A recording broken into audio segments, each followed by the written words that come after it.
আসসালামু আলাইকুম রহমতুল্লাহি ওয়া বারাকাতুহু। সুপ্রিয় দর্শক শ্রোতা, এ পর্যায়ে শুনবেন 11তম পারার তেলাওয়াত। আউযু বিল্লাহি মিনাশ শাইতানির রাজীম। বিসমিল্লাহির রহমানির রহিম।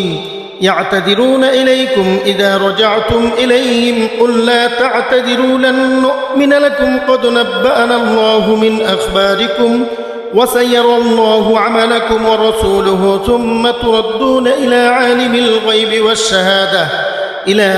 الغيب والشهادة فينبئكم بما كنتم تعملون.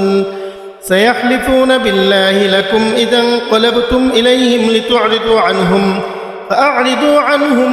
إنهم رجس ومأواهم جهنم جزاء بما كانوا يكسبون. يحلفون لكم لترضوا عنهم فإن ترضوا عنهم فإن الله لا يرضى عن القوم الفاسقين. الأعراب أشد كفرا ونفاقا وأجدر أن لا يعلموا حدود ما أنزل الله على رسوله والله عليم حكيم. ومن الأعراب من يتخذ ما ينفق مغرما ويتربص بكم الدوائر عليهم دائرة السوء والله سميع عليم. ومن الأعراب من يؤمن بالله واليوم الآخر ويتخذ ما ينفق قربات عند الله وصلوات الرسول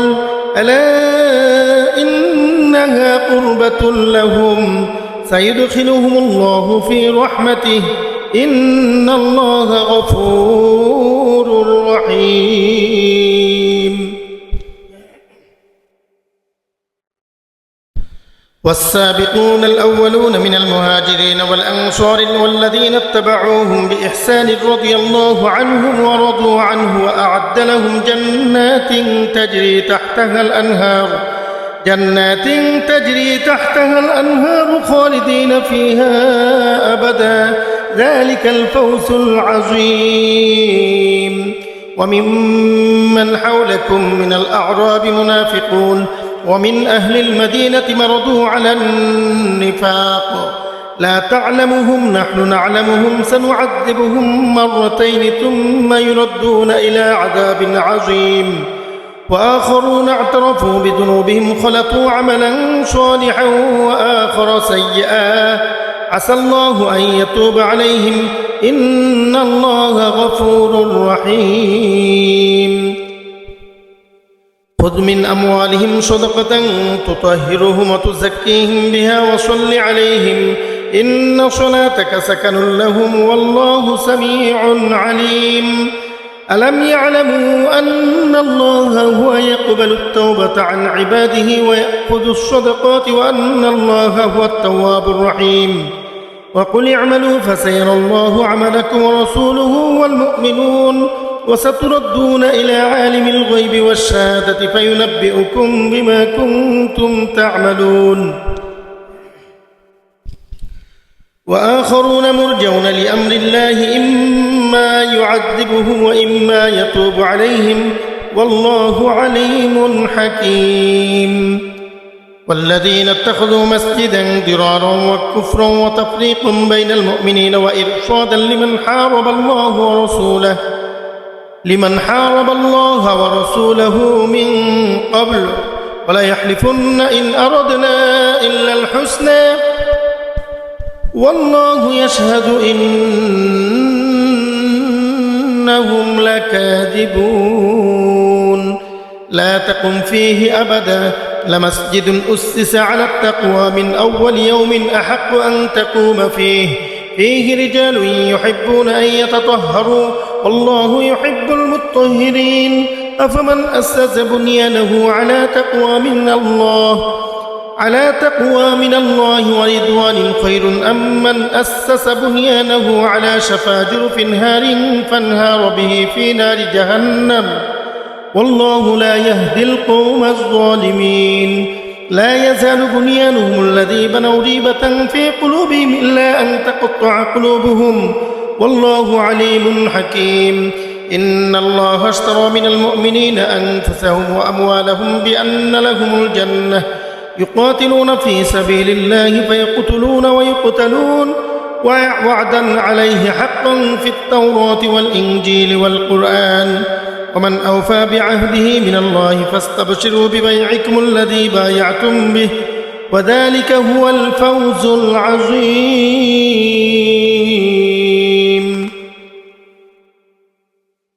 التائبون العابدون الحامدون السائحون الراكعون الساجدون الآمرون بالمعروف والناهون عن المنكر والحافظون لحدود الله وبشر المؤمنين. ما كان للنبي والذين آمنوا أن يستغفروا للمشركين ولو كانوا أولي قربى من بعد ما تبين لهم أنهم أصحاب الجحيم. وما كان استغفار إبراهيم لأبيه إلا عن موعدة وعدها إياه فلما تبين له أنه عدو لله تبرأ منه إن إبراهيم لأواه حليم. وما كان الله ليضل قوما بعد إذ هداهم حتى يبين لهم ما يتقون إن الله بكل شيء عليم. إن الله له ملك السماوات والأرض يحيي ويميت وما لكم من دون الله من ولي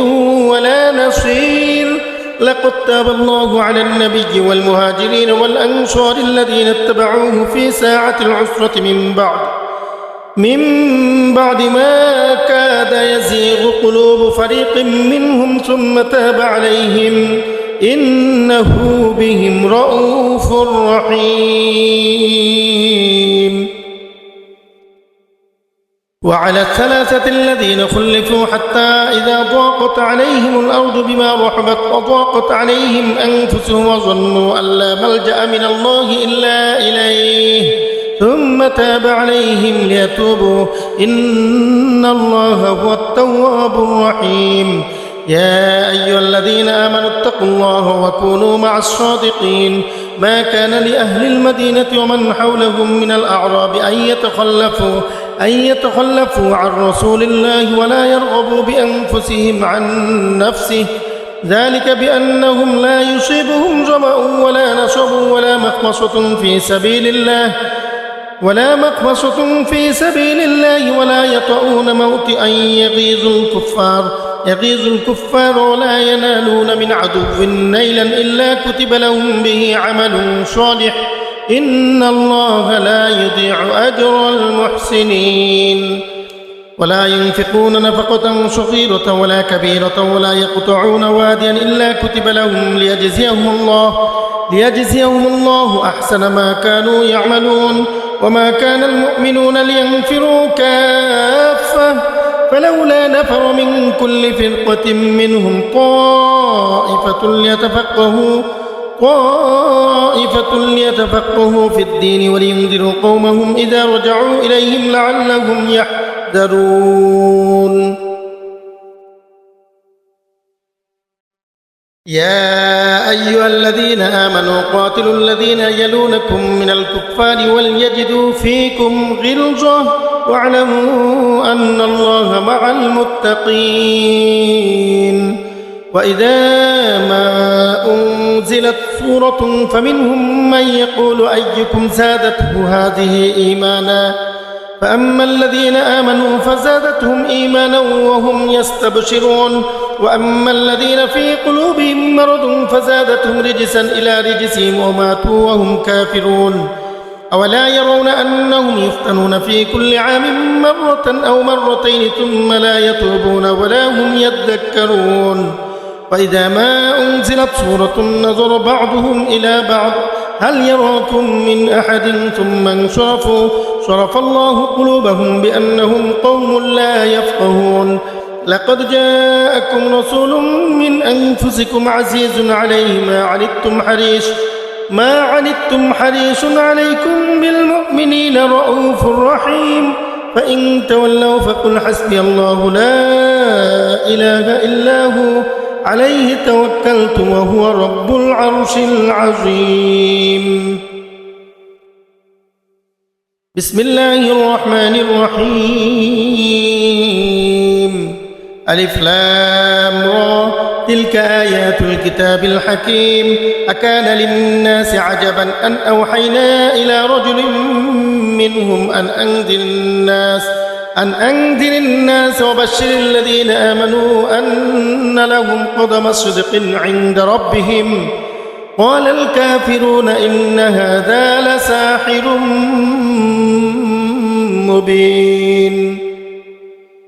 إن ربكم الله الذي خلق السماوات والأرض في 6 أيام ثم استوى على العرش يدبر الأمر ما من شفيع إلا من بعد إذنه ذلكم الله ربكم فاعبدوه أفلا تذكرون إليه مرجعكم جميعا وعد الله حقا إنه يبدأ الخلق ثم يعيده ليجزي الذين آمنوا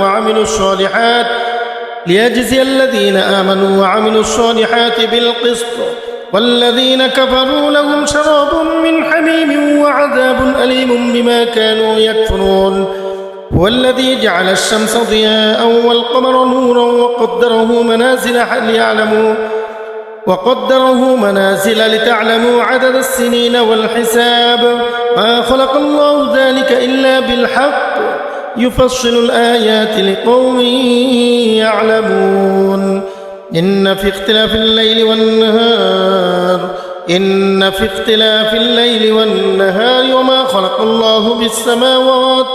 وما خلق الله في السماوات والأرض لآيات لقوم يتقون إن الذين لا يرجون لقاءنا رضوا بالحياة الدنيا واطمأنوا بها والذين هم عن آياتنا غافلون أولئك مأواهم النار بما كانوا يكسبون إن الذين آمنوا وعملوا الصالحات يهديهم ربهم بإيمانهم تجري من تحتهم الأنهار في جنات النعيم دعواهم فيها سبحانك اللهم وتحيتهم فيها سلام وآخر دعواهم أن الحمد لله رب العالمين ولو يعجل الله للناس الشر استعجالهم بالخير لقضي إليهم أجلهم فنذر الذين لا يرجون لقاءنا في طغيانهم يعمهون وإذا مس الإنسان الضر دعانا لجنبه أو قاعدا أو قائما فلما كشفنا عنه ضره مر كأن لم يدعنا إلى ضر مسه كذلك زين للمسرفين ما كانوا يعملون ولقد أهلكنا القرون من قبلكم لما ظلموا وجاءتهم رسلهم بالبينات وما كانوا ليؤمنوا كذلك نجزي القوم المجرمين ثم جعلناكم خلائف في الأرض من بعدهم لننظر كيف تعملون وإذا تتلى عليهم آياتنا بينات قال الذين لا يرجون لقاءنا ائت بقرآن غير هذا أو بدله قل ما يكون لي أن أبدله من تلقاء نفسي إن أتبع إلا ما يوحى إلي إني أخاف إن عصيت ربي عذاب يوم عظيم قل لو شاء الله ما تلوته عليكم ولا أدراكم به فقد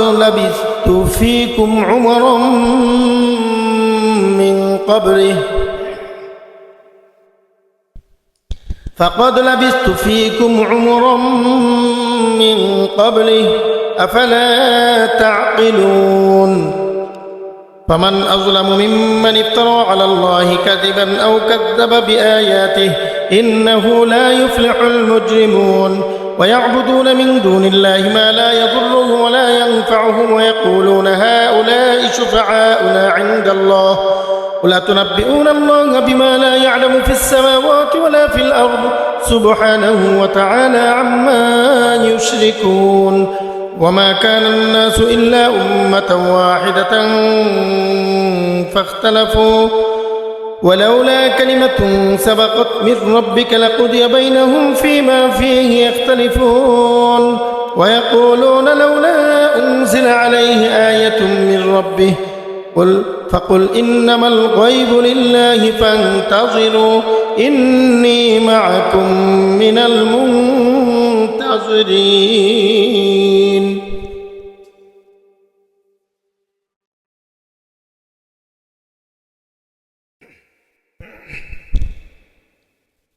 وإذا أذقنا الناس رحمة من بعد ضراء مستهم إذا لهم مكر في آياتنا قل الله أسرع مكرا إن رسلنا يكتبون ما تمكرون هو الذي يسيركم في البر والبحر حتى إذا كنتم في الفلك وجرين بهم بريح طيبة وفرحوا بها جاءتها ريح عاصف وجاءهم الموج من كل مكان وظنوا أنهم أحيط بهم دعوا الله مخلصين له الدين لئن أنجيتنا من هذه لنكونن من الشاكرين فلما أنجاهم إذا هم يبغون في الأرض بغير الحق يا أيها الناس إنما بغيكم على أنفسكم متاع الحياة الدنيا ثم إلينا مرجعكم فننبئكم بما كنتم تعملون إنما مثل الحياة الدنيا كماء أنزلناه من السماء فاختلط به نبات الأرض مما يأكل الناس والأنعام حتى إذا أخذت الأرض زخرفها وزينت وظن أهلها أنهم قادرون عليها أتاها أمرنا ليلا أو نهارا فجعلناها حصيدا كأن لم تغن بالأمس كذلك نفصل الآيات لقوم يتفكرون والله يدعو إلى دار السلام ويهدي من يشاء إلى صراط مستقيم للذين أحسنوا الحسنى وزيادة ولا يرهق وجوههم قطر ولا ذلة أولئك أصحاب الجنة هم فيها خالدون والذين كسبوا السيئات جزاء سيئة بمثلها وترهقهم ذلة ما لهم من الله من عاصم كأنما أغشيت وجوههم قطعا من الليل مظلما أولئك أصحاب النار هم فيها خالدون ويوم نحشرهم جميعا ثم نقول للذين أشركوا مكانكم أنتم وشركاؤكم فسجلنا بينهم وقال شركاؤهم ما كنتم إيانا تعبدون فكفى بالله شهيدا بيننا وبينكم إن كنا عن عبادتكم لغافلين هنالك تبلو كل نفس ما أسلفت وردوا إلى الله مولاهم الحق وضل عنهم ما كانوا يفترون قل من يرزقكم من السماء والأرض أم من يملك السمع والأبصار ومن يخرج الحي من الميت ويخرج الميت من الحي ومن يدبر الأمر فسيقولون الله فقل أفلا تتقون فذلكم الله ربكم الحق فماذا بعد الحق إلا الضلال فأنى تصرفون كذلك حقت كلمة ربك على الذين فسقوا أنهم لا يؤمنون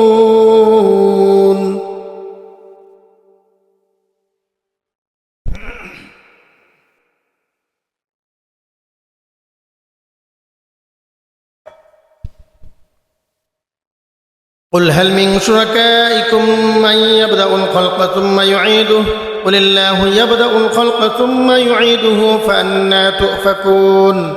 قل هل من شركائكم من يهدي إلى الحق قل الله يهدي للحق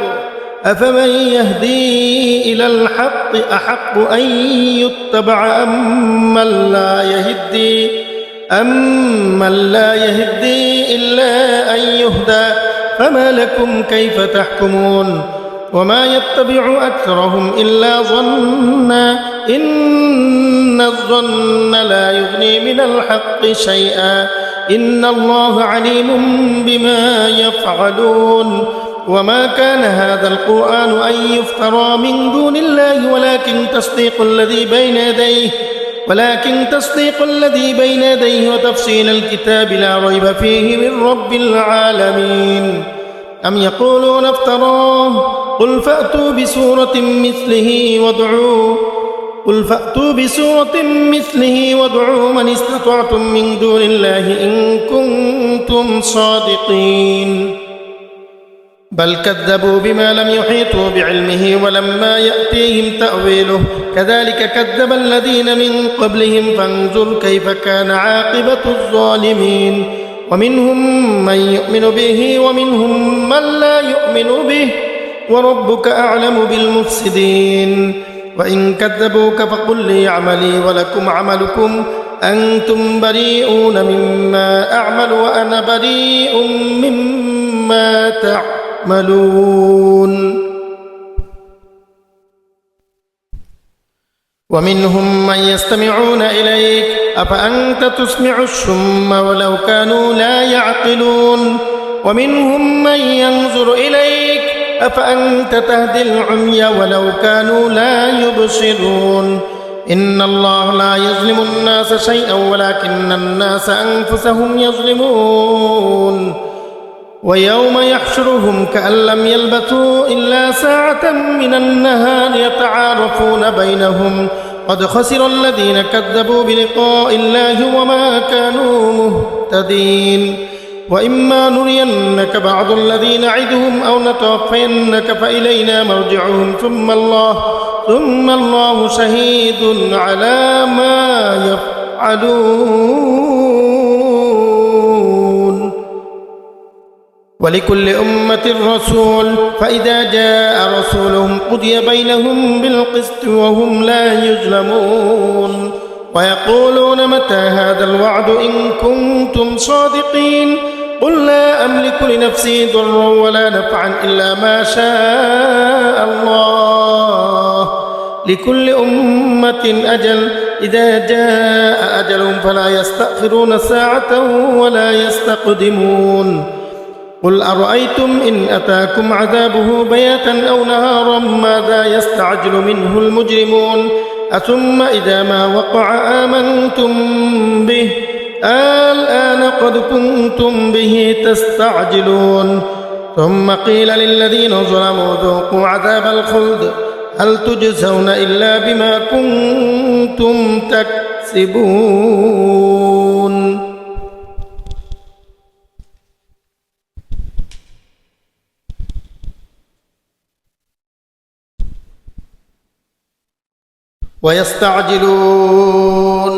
ويستنبئونك أحق هو قل إي وربي إنه لحق وما أنتم بمعجزين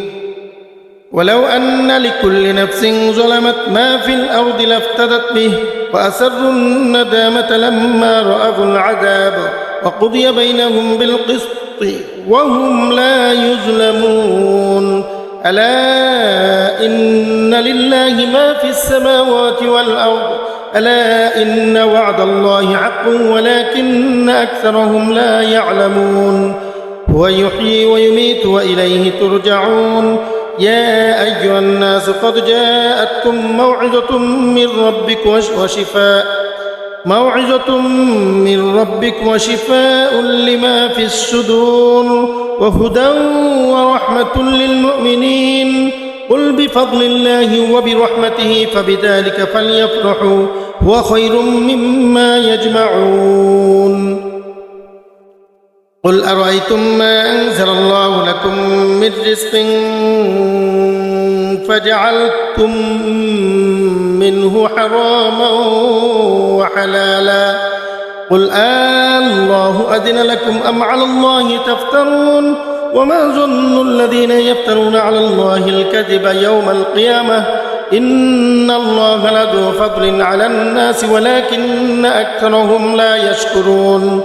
وما تكون في شأن وما تتلو منه من قرآن ولا تعملون من عمل إلا كنا عليكم شهودا إذ تفيضون فيه وما يعزب عن ربك من مثقال ذرة في الأرض ولا في السماء ولا أصغر من ذلك ولا أكبر إلا في كتاب مبين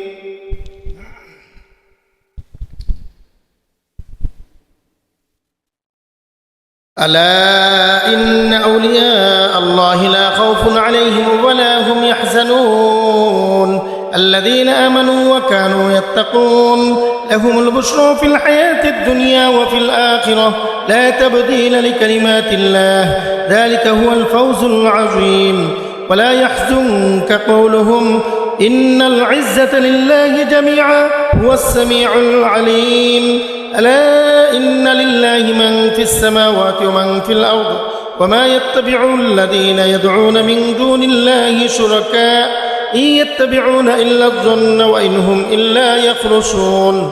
هو الذي جعل لكم الليل لتسكنوا فيه والنهار مبصرا إن في ذلك لآيات لقوم يسمعون قالوا اتخذ الله ولدا سبحانه هو الغني له ما في السماوات وما في الأرض إن عندكم من سلطان بهذا أتقولون على الله ما لا تعلمون قل إن الذين يفترون على الله الكذب لا يفلحون متاع في الدنيا ثم إلينا مرجعهم ثم نذيقهم العذاب الشديد بما كانوا يكفرون واتل عليهم نبأ نوح إذ قال لقومه يا قوم إن كان كبر عليكم مقامي وتذكيري بآيات الله فعلى الله توكلت فأجمعوا أمركم وشركاءكم ثم لا يكن أمركم عليكم غمة ثم اقضوا إلي ولا تنظرون فإن توليتم فما سألتكم من أجر إن أجري إلا على الله وأمرت أن أكون من المسلمين فكذبوه فنجيناه ومن معه في الفلك وجعلناهم خلائف وأغرقنا الذين كذبوا بآياتنا فانظر كيف كان عاقبة المنذرين ثم بعثنا من بعده رسلا إلى قومهم فجاءوهم بالبينات فما كانوا ليؤمنوا بما كذبوا به من قبل كذلك نطبع على قلوب المعتدين ثم بعثنا من بعدهم موسى وهارون إلى فرعون وملئه بآياتنا فاستكبروا وكانوا قوما مجرمين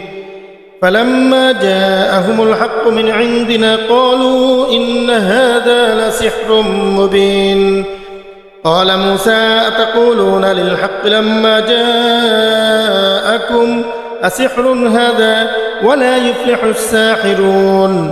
قالوا أجئتنا لتلفتنا عما وجدنا عليه آباءنا وتكون لكما الكبرياء في الأرض وما نحن لكما بمؤمنين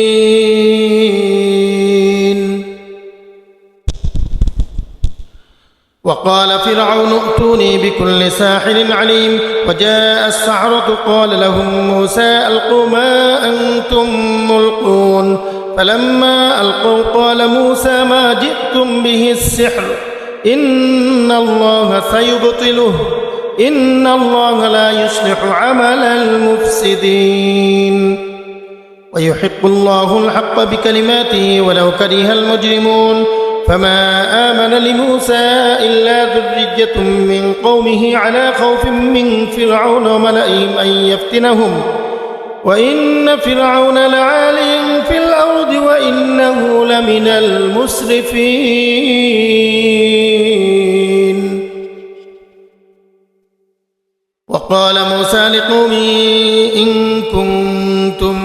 وقال موسى لقوم إن كنتم آمنتم بالله فعليه توكلوا إن كنتم مسلمين فقالوا على الله توكلنا ربنا لا تجعلنا فتنة للقوم الظالمين ونجنا برحمتك من القوم الكافرين وأوحينا إلى موسى وأخيه أن تبوأ لقومكما بمصر بيوتا واجعلوا بيوتكم قبلة وأقيموا الصلاة وبشر المؤمنين وقال موسى ربنا إنك آتيت فرعون وملأه زينة وأموالا في الحياة الدنيا ربنا ليضلوا عن سبيلك ربنا اطمس على أموالهم واشدد على قلوبهم فلا يؤمنوا حتى يروا العذاب الأليم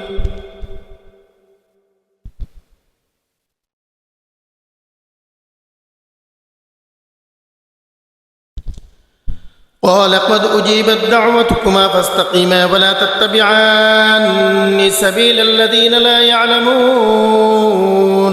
وجاوزنا ببني إسرائيل البحر فأتبعهم فرعون وجنوده بغيا وعدوا حتى إذا أدركه الغرق قال آمنت